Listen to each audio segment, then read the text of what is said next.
So as a girl என்னென்னா, as a human being நிறைய சின்ன சின்ன ஆசைகள்னு ஒன்று இருக்கும். நமக்கு வந்து பெரிய பெரிய கோல்ஸும் இருக்கும். பட் நிறைய லிட்டில் திங்ஸாக நம்ம வந்து நிறைய ஆசைப்பட்டிருக்கோம்.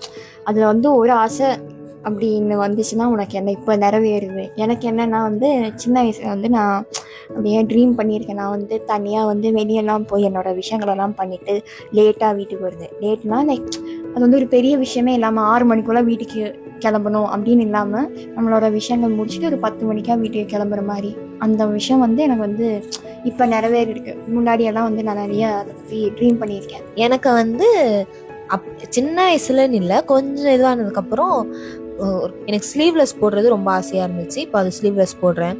ட்ரௌசர்ஸ் வந்து போடுறது எனக்கு ஆசை. இப்போ ஃப்ரீயாக ட்ரௌசர் போட்டுட்டு யாரும் நம்மளை ஜட்ஜ் பண்ணக்கூடாது, இன்னும் ஒல்லியா இருக்கப்பெல்லாம் ஜட்ஜ் பண்ணக்கூடாது, நம்ம பாட்டு நம்ம இஷ்டத்துக்கு இருக்கணும் அப்படின்ட்டு அது போடுறேன். டாட்டூ குத்தணும்னு ரொம்ப ஆசையா இருந்தேன், அதை பண்ணிட்டேன் ஃபைனலி. எனக்குமே அது ஆசை. சின்ன வயசுல இருந்தே எனக்கு அது அப்படியே ஐயோ இது அச்சீவ் பண்ணி ஆகணும் அப்படின்லாம் இல்லை. சின்னதா எதனா யோசிக்கும் போது, எதனா ஹீரோயின் வந்து அந்த மாதிரிலாம் போட்டிருக்கும் போது நம்மளே இந்த மாதிரி டாட்டூ குத்தணும் அப்படின்ட்டு அப்பப்போ யோசிக்கிறது தான். அப்படி யோசிச்சு கடைசியில ஆனா யார் பிச்சை கேட்காம போய் குத்திட்டு வந்துட்டேன்.